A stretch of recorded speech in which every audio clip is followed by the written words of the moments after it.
What's going on? What's going on? What's going on? Today is May 2nd, 2019, and if you are listening or watching, you are listening and watching the Marston Brothers podcast. How's everybody doing today? Clap, clap, clap, clap, clap, clap. We're doing great. We Well, loving life. Glad to be here.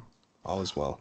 well, the last time everybody saw each other was you were not in the United States.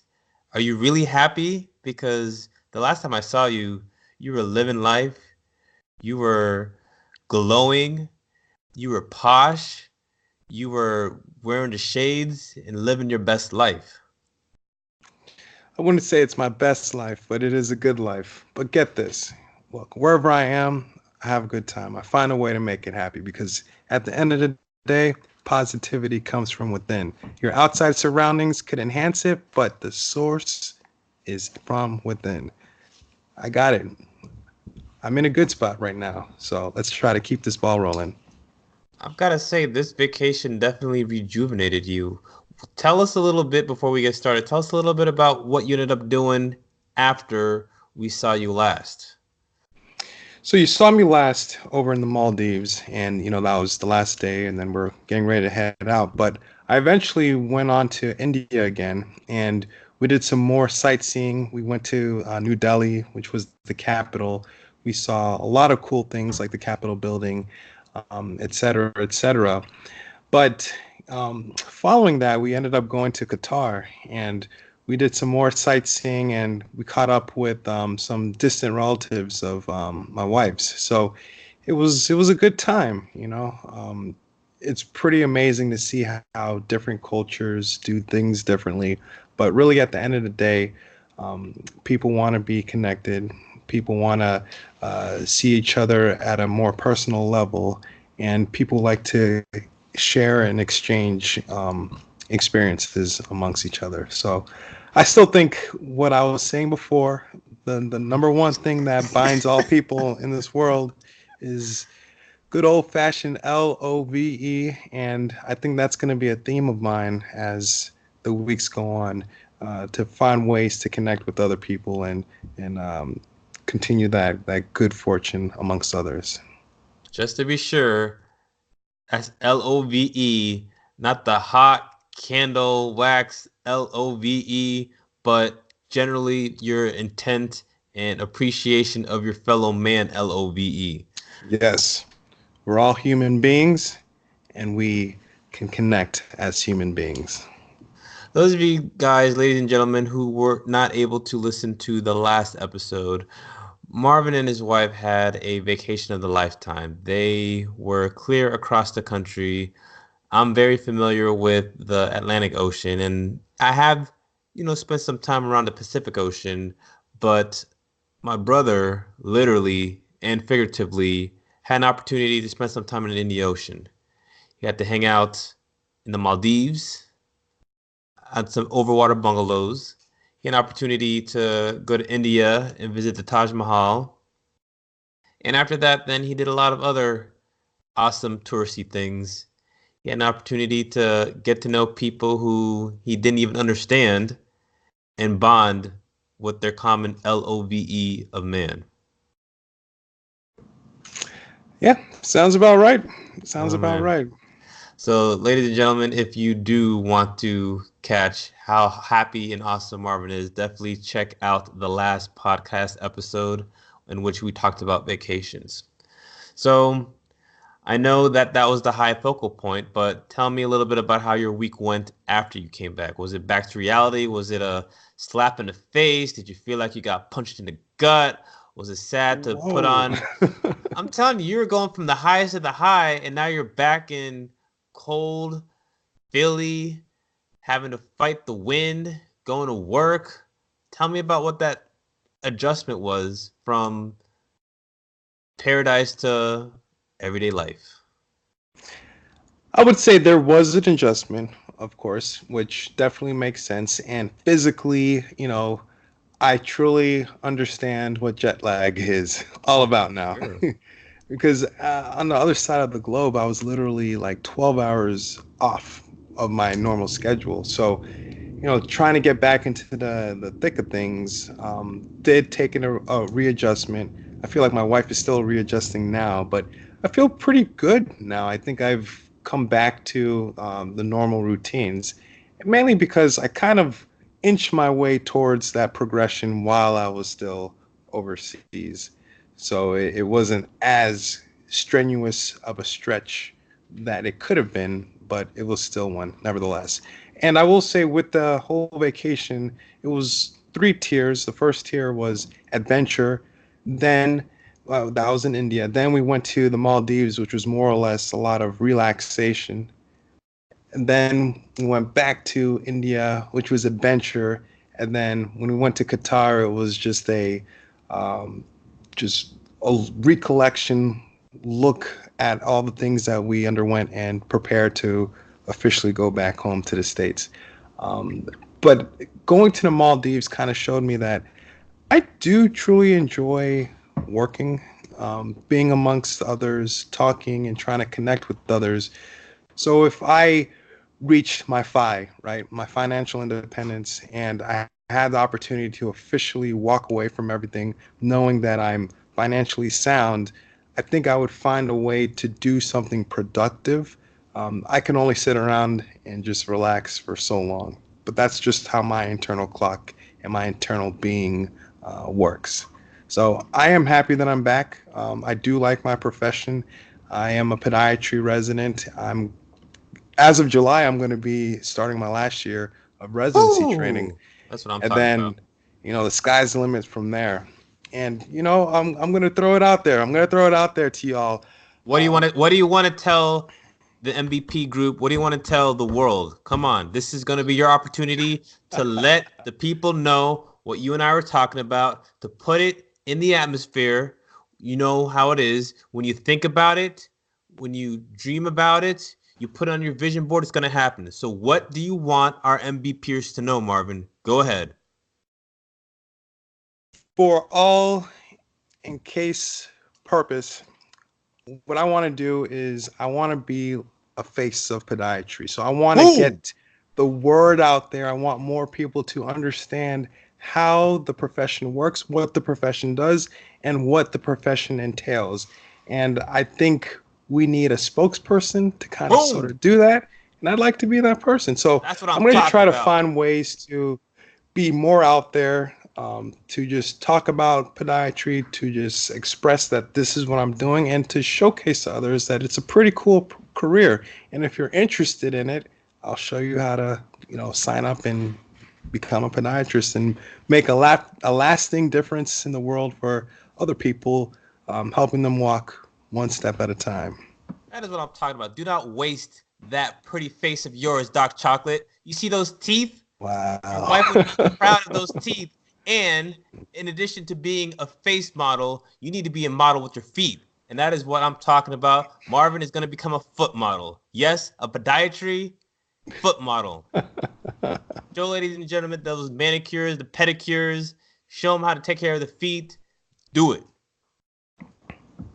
Mic drop.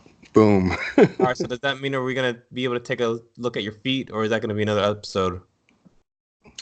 I mean, we'll see what happens.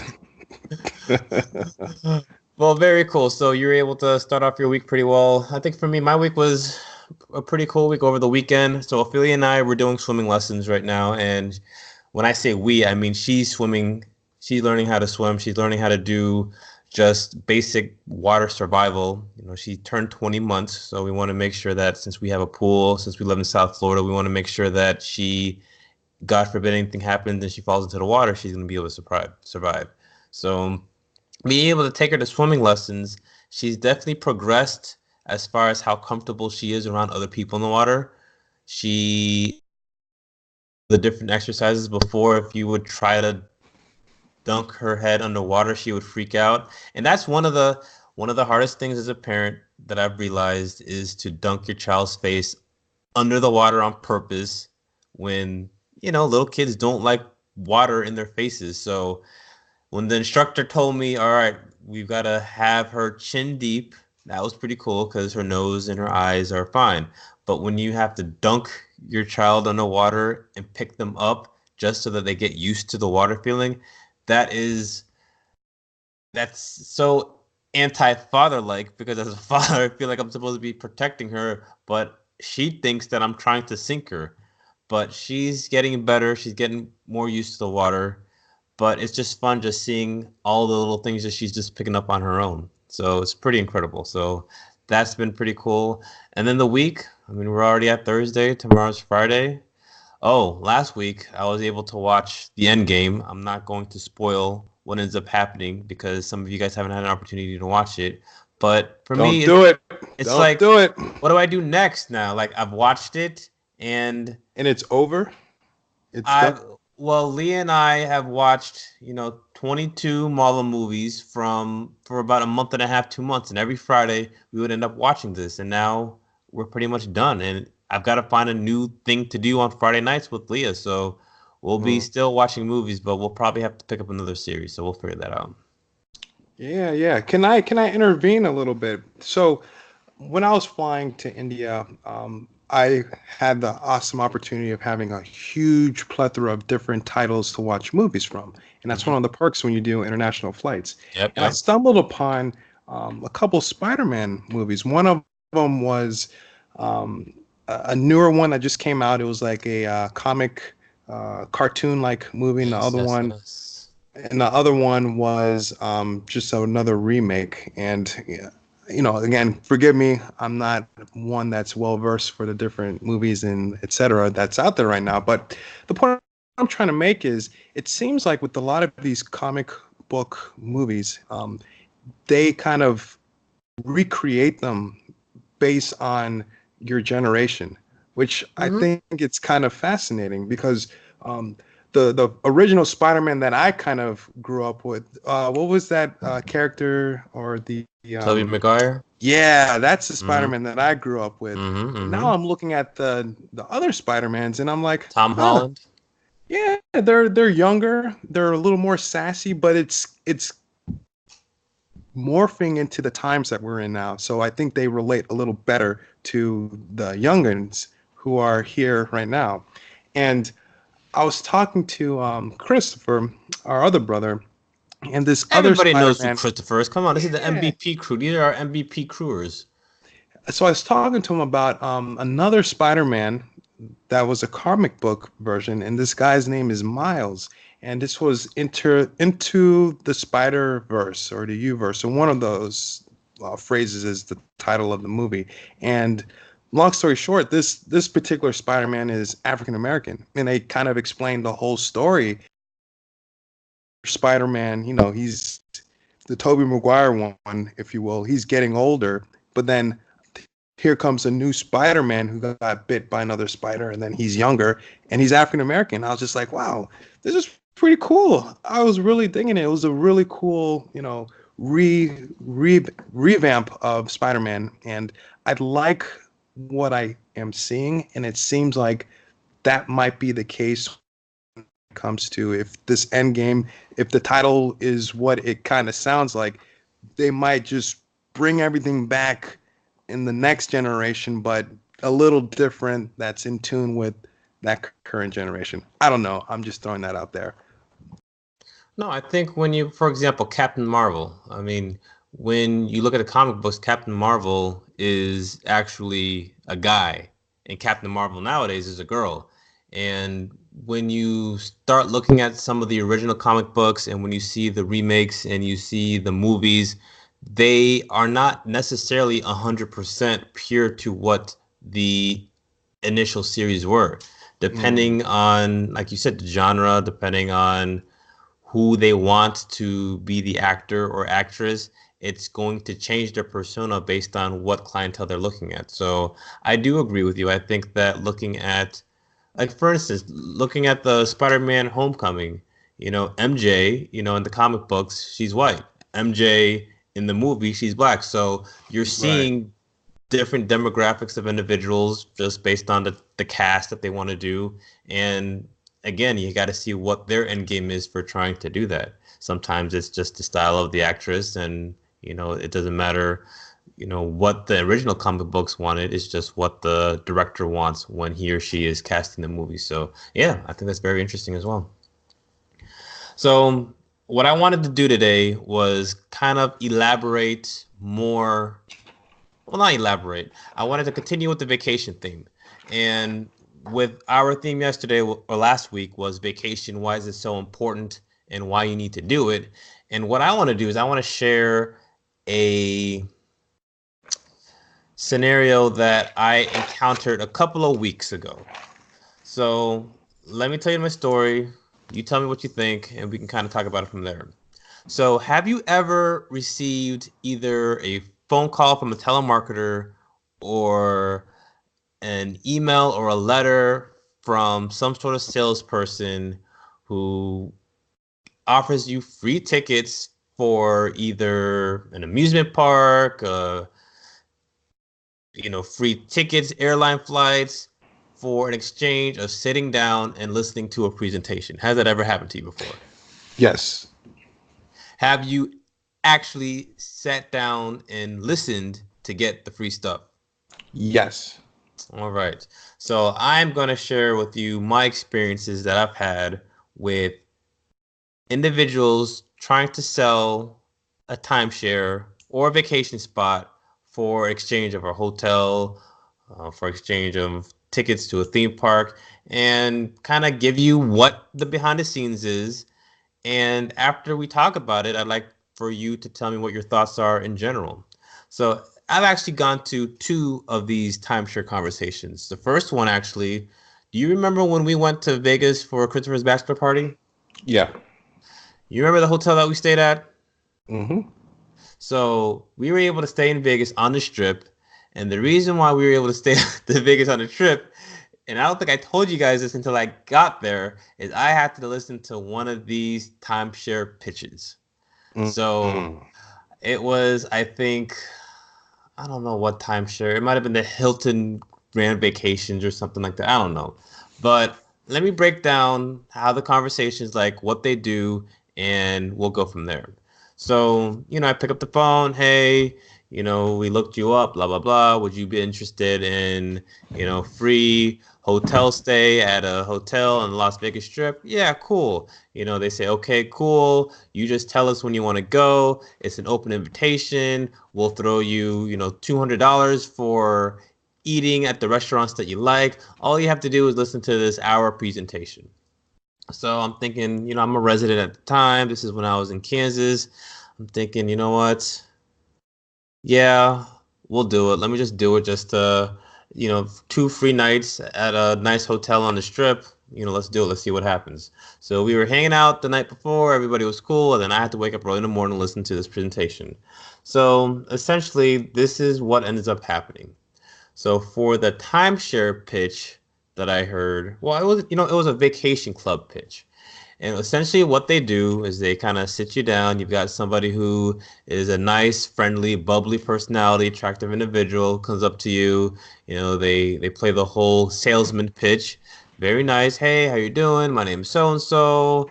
I'm interested in telling you being able to sell you your dreams. Just have an open mind. That's all I ask. Blah blah blah blah blah.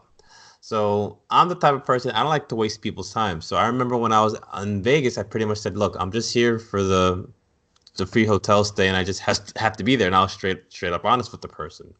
So this is how it ends up working out.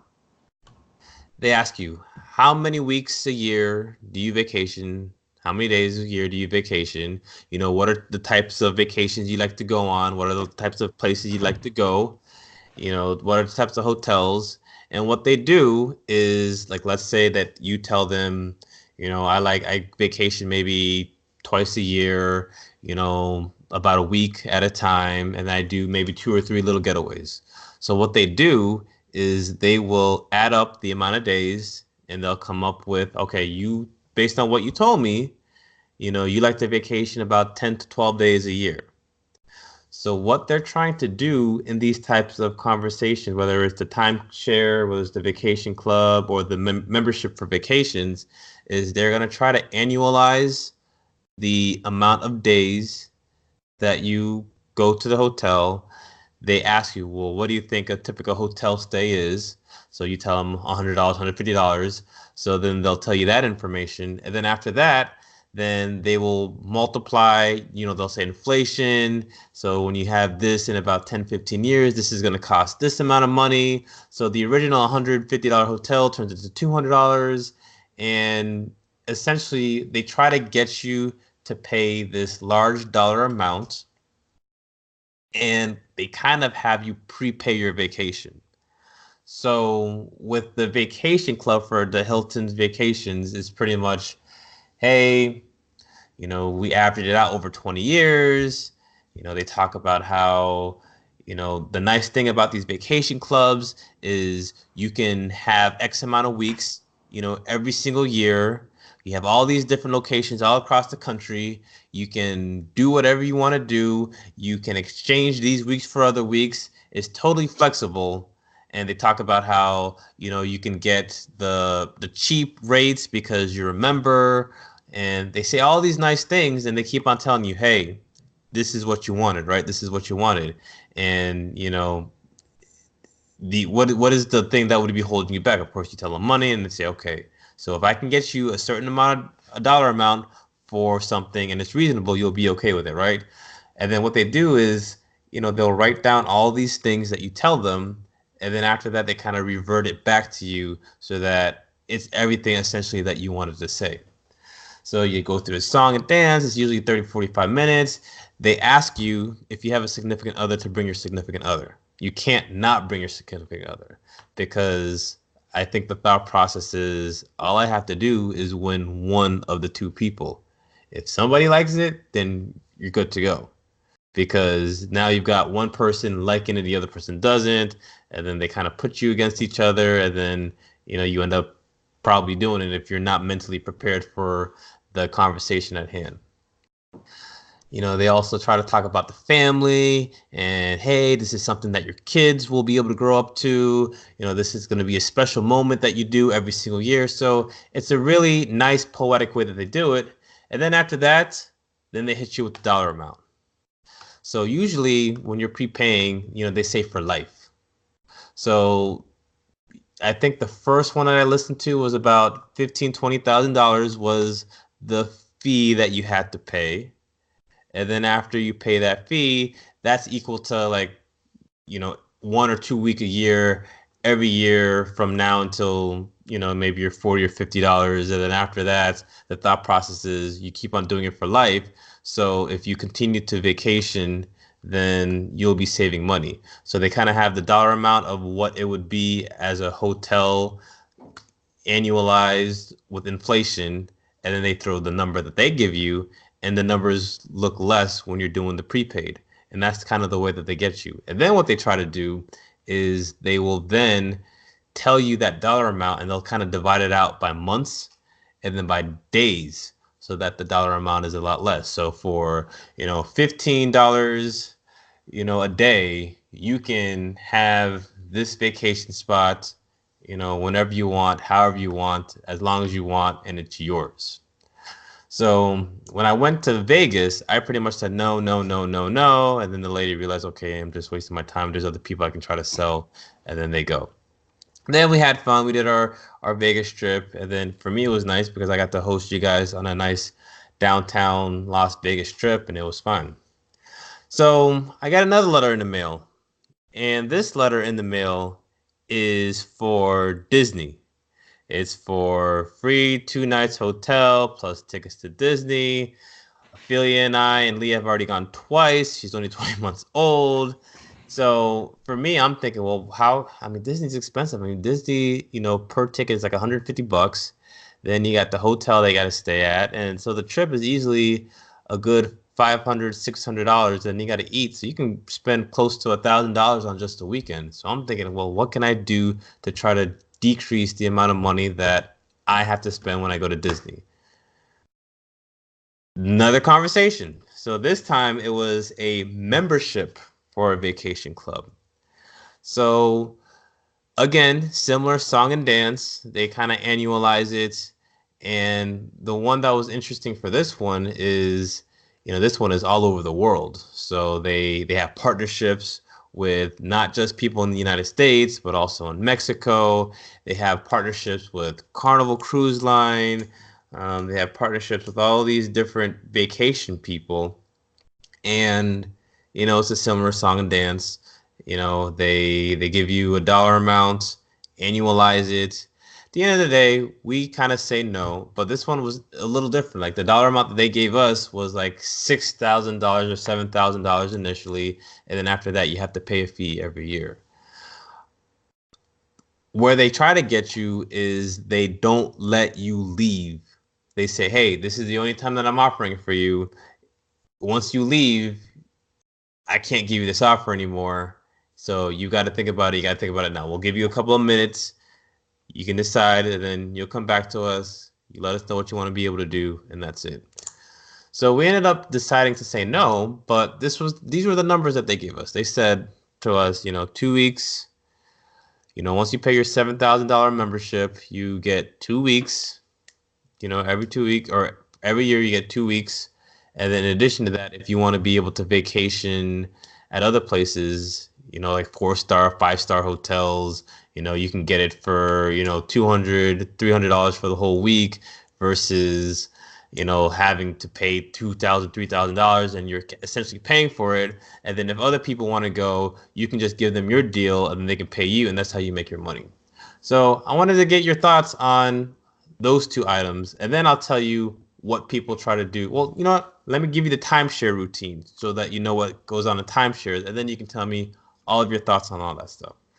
So for the timeshare, this is different. This is you actually own 1/52nd of some sort of property somewhere. So you actually have like a deed. You actually have some sort of piece of paper. And what they do is they give you, the same membership fee. But in addition to that, with a timeshare, because it's an actual physical piece of property, you kind of pay like these association dues. So these association dues are like normal dues, like you would if you lived at a homeowners association. And also in addition to that, you also have to pay any type of renovation fees whenever they have to renovate the property, new roof. They can add these additional fees to your stuff to the point where it's more expensive to pay the dues and the fees than the actual membership itself, to the point where you hear about people trying to get out of their timeshares and they just can't do it. Sometimes they'll just give it away for free just so that they can't get billed anymore. So those are the three types of vacation scenarios that occur. And I wanted to get your thoughts on, would you ever be interested in any of these? What are some of the pros that you see? What are some of the cons that you can see? I can kind of share my story and we can kind of go from there. What do you think, man? Yeah, so that's a lot to take in, but I have been intertwined actually in one of those vacation scenarios, but I ended up getting out of it, to be honest with you, because it turns out that what they said actually didn't happen the way it was supposed to, and so I was just like, nope, I'm out, deuces. Did you So I actually didn't. like sign up and you were like signed Yeah, on a contract? No, we tell me your signed story, up. man. Tell me We your signed story. up. We Tell were me what going to do happened. it. It was one of those vacation things where um, you get a certain amount of months, Mm-hmm. a certain amount of weeks per year worth Okay. up to a certain amount of months or whatever. And they also said that if you go to a location that's outside of their company, uh, they will also provide um, a lower price compared to what that other company would have to provide. And I was interested. I kind of did the math and I was like, if they're saying what they actually say that they can do, it would make sense. But when it actually came down to it, and it was time, because we were going to do this and we were going to use it to book the Maldives trip, believe it or not. Mm. And when it came down to it, we were like, okay, this company said that they're going to do this and we are going to get it at this price. And they're like, nope, we can't do it. And when that happened, we're like, we're out. Do you So mind sharing some of the numbers just so that we can it, kind it's of the see? same. It's the same type of numbers that you were discussing before. And of course, you can still haggle it down as low as you possibly can. So, like, whatever they tell you, you can drop that at least 50%. Drop it even more if you just continue to haggle it down. We haggle it down without going into details. We haggle it down to a pretty, I think, fair number if it indeed was for 60 years worth. Um, because I also saw myself as transitioning to potentially going on vacation every year. But when it came down to the actual, okay, it's time to do what you say you're going to do, they couldn't do it. And because of that, we were able to get out of it because we called them out on it. And then we had the contract and everything. And they're like, look, you said X, Y, and Z. And now we're here trying to do X, Y, and Z. And you're not doing it. And so because of that, we were able to get out. And we did. I'm surprised you were able to get out of that because when you look at the fine print for a lot of that stuff, it's they pretty much say like you have it, and then when you're done, it goes to your kids, and then they have it. Like it's like, and these contracts are pretty ironclad to the point where they've got these, you know, these go away timeshare.com, you know, buymytimeshare.com, and when you go online and you see what they're selling it for, they're selling it for $1, and usually you have to have a lawyer to try to get you out of it. So I'm really surprised that you were able to break out of that contract with I not think the having to way worry it about that. worked for us or for me is because there's still a grace period. And before the actual first payment is due, we tried to do it. Like there's going to be like monthly installments. Yeah. And we're like, okay, we're going to actually try this out. And it didn't work. Like it didn't go on the way that they said it was going to go on. And because of that, we called them out. And then we were like, we're not doing this. And we got out of it. You're one of the few people that I've ever heard that were able to get out of it. Like if you go online and just hear all the horror Because if you stories. start paying and then you're like, I want to get out of it, forget it. They're not going to give you any money back. Well, it's not even getting the money back, it's preventing you from being able to pay future payments because you signed a contract. But let's say you have it on a credit card. You Uh-huh. call a credit card company, you tell them, I don't want this. They didn't follow through the way that they said they would. And then you freeze that account. And then you go back and you tell them what you did and why you did it. And then that's how you play ball. That's how you get out of it. So Because technically be you could get, careful with that. yeah, I guess you must have been in the grace period because I know other people that have tried to do that and, you know, they'll put that in your credit. They'll have to go for bankruptcy. That ruins, and they have to start all over again. So just because you put it on your credit card and you prevent payment, you know, I guess you must have been in the grace period because I know for all the timeshare stuff that I've been to, like this one would have been like a 3 day grace period, but we didn't even play around with it. Because what I found on vacation, and I don't know if you found the same thing, is like Lee and I are actually looking at different vacation areas, you know, in different countries, and we've traveled to different countries, and you can find reasonable hotels for, you know, $100 or less. So like when they're telling you all these numbers, like these hotels, a 4-star, 5-star hotel, $300 a night, you can find like 3-star hotels in different countries. And I don't know if this is what you experienced when you went to the Maldives or when you went to Qatar or when you went to India. I mean, you can find nice places that aren't going to be as expensive as they are here. And I think that's where they get you too, is because a lot of times with the currency, yeah, it may be $200, $300, but when you convert it to US currency, it's actually a lot more affordable. That's the whole, you know, geographic arbitrage where your dollar here versus your dollar somewhere else is a lot less. So that's another thing that I was going to talk about is, you know, when you listen to these timeshare routines and they talk about these dollar amounts, a lot of times those dollar amounts aren't true. And they try to extrapolate that because they try to get you into believing that you're going to be having a deal where honestly, where they get you is one, you say that you're going to vacation, you know, 14 days every year. Some years you can, some years you can't. Some years you have kids, some years you've got a busy schedule and you may not be able to get it. So that's where they get you. because you don't use it. It's kind of like a gym membership. It's $20 a month every month.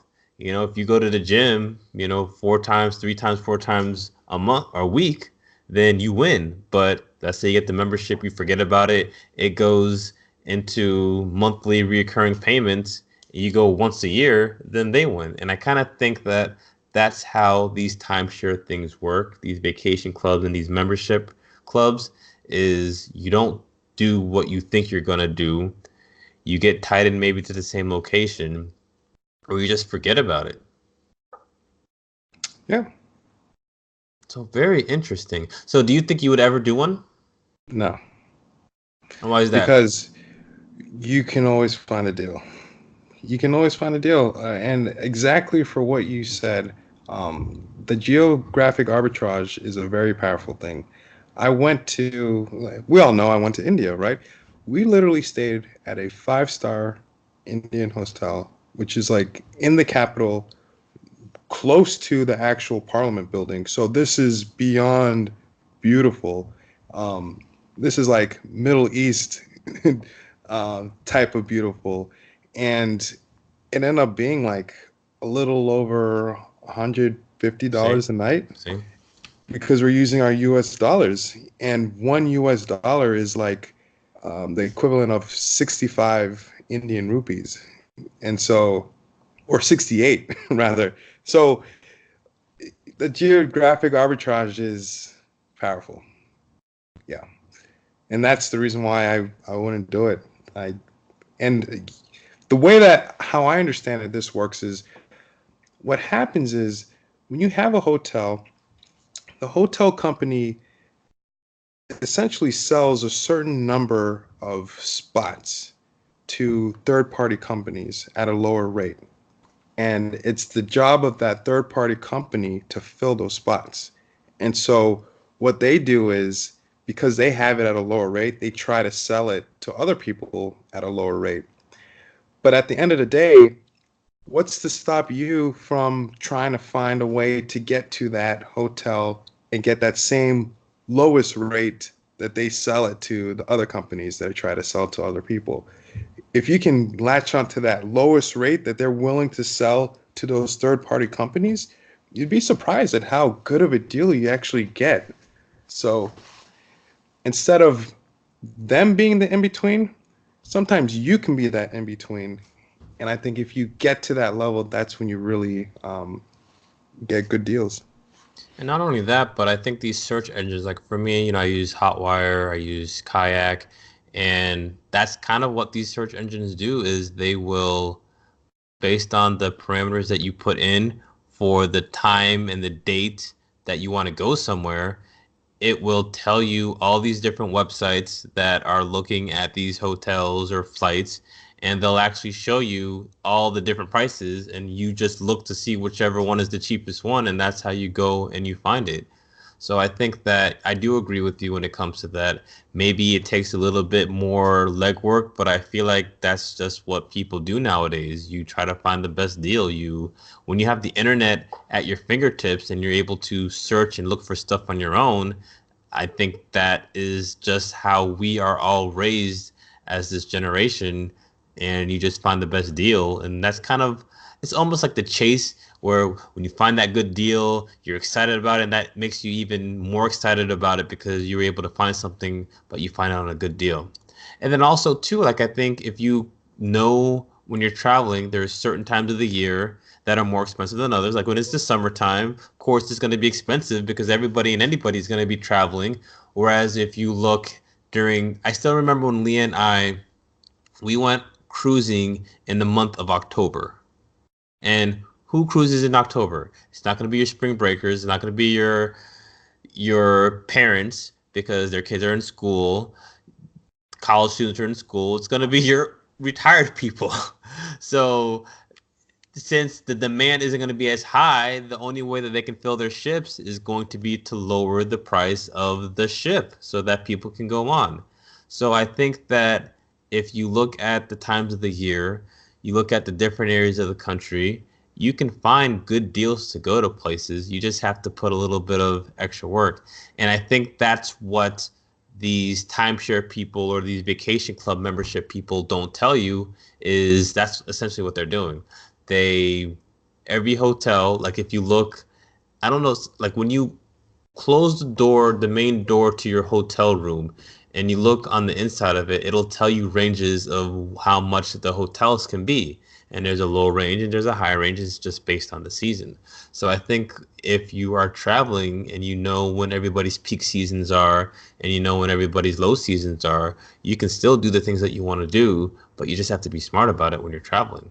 Sometimes you may want to travel on a weekday, maybe so that you take off some work, but those hotel stays are going to be cheaper during the weekday than they are on the weekends. Of course, Friday night and Saturday night are going to be your more expensive days to travel, more expensive days for your hotels. But if you get into town on a Tuesday and you leave on a Thursday, I bet you the deals are a lot less. So I think those are all things you can do to try to get a better deal for whatever places that you're trying to go to.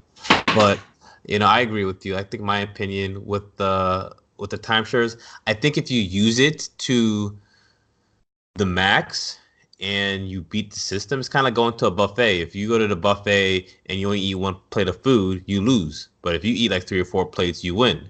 I think it's kind of like the same type of setup when you're looking at these vacations. If you are okay with vacationing at the same spot every single year for 40 years, then yeah, maybe you win. But you get tired of the same place after year two or three, you want to go somewhere else, then you have to try to trade your week with somebody else. That's where it can be a problem. Or with these vacation clubs where you don't own something, but you have to find the time of the year that you want to be able to do it with. Like you have to work to be able to do some of that stuff. So I think for me, the old fashioned finding the deal, you look around, because it makes you look at different areas and you may experience things that you normally wouldn't experience because you're having to use your resources differently. And I think your experience definitely shows that if you were to book it in that vacation thing, it was probably going to be the same price as what you were able to find it. Yeah, yeah. It turned out that I think my wife was able to find a better deal than what we were willing to pay in the first Mhm. place. So then we're like, oh, well, that's that. Never doing that again. Yeah. I do think that because I've kind of like this was my whole thing. Like they were asking, and I just told them no, and they asked me, well, why? I mean, this is such a good deal. I mean, for what you make, you should be able to afford it. And I told them, well, I'm the type of person, in anything that I do, I don't like to make rash decisions, to make decisions based on my emotions. So in any decision that I make, I like to go home, sleep on it, and come back. So if you give me the chance to sleep on it and then come back, your probability of me from going from a no to yes may change. But they're like, no, I can't do it. They kept on lowering their prices, but they don't let you leave. So that's kind of my go-to. So I think if I go to another timeshare talk because I'm too cheap to buy stuff at full price, that's kind of my move. And if they call me on the move and say, okay, we'll let you go home and think about it, then of course I'm going to find the research to be able to refute it. But that's the other thing too, is I went online, I did the research, and I knew what they were going to say and how they were going to say it. So I was prepared for all the things that they were going to be able to do. So I don't know. Next time I go to a timeshare talk, maybe I'll include you too, so we can do some free stuff together. But yeah, that's very wise of you. And if people don't realize this, psychology is very powerful, and it's crazy how they know all the right buttons to press, when to press them, and just like what you're saying, they want you to bring your significant other, and then they know that if they win one person, then the other person is probably going to eventually come around to it. So it's very powerful stuff. So I wouldn't advise people to go if they don't have that ammunition ahead of time. I surely Mm-hmm. did not have that ammunition ahead of Mm-hmm. time. Mm-hmm. I learned it the long way. I am one of the lucky ones who was Mm-hmm. able to get out of it. I Mm-hmm. do I do realize that, but it's also because um, we were kind of proactive. Had we just waited and then tried it, I think we would have gotten in a lot of trouble. But since we were like, all right, let's get this ball Yeah. moving, um, if we found out it wasn't true or whatever happened, it just didn't work out for our scenario. And then we were like, and this is why we know. And then they were like, okay, and they let us out. But that's Yeah, after pushing yeah, yeah, too. yeah, yeah, yeah. No, I think for the faint of heart, I think for those who aren't, I mean, I don't even want to say like for those who aren't mentally strong, because again, the things that they say, I mean, these people are trained at Right, trying to work your emotions, right. and they see your facial expressions And they are and good this, at it. I'm uh-huh. telling you, America, they are good at what they do. Don't be So, naive. yeah, they'll play the game to try to be your friend because that's what they're supposed to do. I mean, they're here for their livelihood. They're trying to sell something so that they can eat. When I was there, see, I was probably there. They said 90 minutes, but I was there for closer to 2 to 3 hours. I got there at around 5:36, and we didn't leave until like 8:30, 9 o'clock.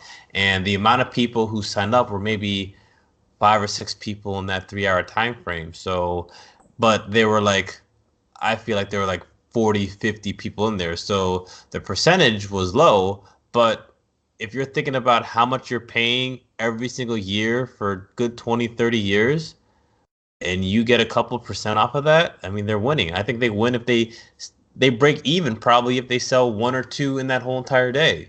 And they're bringing in like 40, 50 people every 2 or 3 hours. So they the math America, works for if them. someone tells you you have to make a decision right now, you're not allowed to go home, you can't talk to any of your family members to talk it through, chances are it's a bad choice. So trust me, that's a red flag. Yeah. So yeah, I can belabor this point, but it is 12:02 and it is now Friday. So Oh, any last thoughts, Marvin, before we get out of here? where is the time going? It's flying. Oh my goodness. That last point that I just made, that's gonna be my last point. If you're ever in a scenario where they say you have to make a decision right now on the spot, you're not allowed to talk with anybody else, yes or no, do it now. Chances are it's not a good decision to just do it. So back out. And so since Marvin took my story, then I'll take his story. America, look at that face on the screen. Isn't that a face of an individual that can be on a commercial? Look at that guy. So, ladies and gentlemen, again, this is Marvin Lewis Marcelin. He is one of the MBPers. Currently, he is available for any type of screen acting, any commercials. So if you need him, get at me. I'm his agent. I automatically get a 15% commission. So you guys can email marcelinbrothers@gmail.com. You guys can check out our podcast, leave an awesome review, and maybe I'll give you an opportunity to talk to my client. But in all seriousness, though, thank you, America. Thank you, world, for listening. I've gotten love from, again, more responses, more likes that we've gotten so far on our MBP podcast. So keep it up. We see more people who are joining our Marson Brothers podcast YouTube group. I appreciate that. We all appreciate that. Anything that we can do for you guys, let us know. And please, if you really want to help us, please subscribe to Marston Brothers podcast in either your iTunes, if you listen to Apple Podcasts, or if you listen to Google Play, we have our podcast there. And again, please leave us an awesome 5-star review and just let us know who you are and what you want us to talk about. That being said, you're out, Marvin. What are you doing tomorrow? Gotta go to work. Got surgery. All right, man. For me, it's Friday, end of the week. I'm very excited about that. It's going to be Lee and I's movie night over at home. So we're definitely looking forward to watching a different movie. So I guess I'll have to catch you on the flip side, man. All right. Talk to you later. All right. Thank you, America. Thank you, world. We'll be coming at you hopefully next week. Take it easy.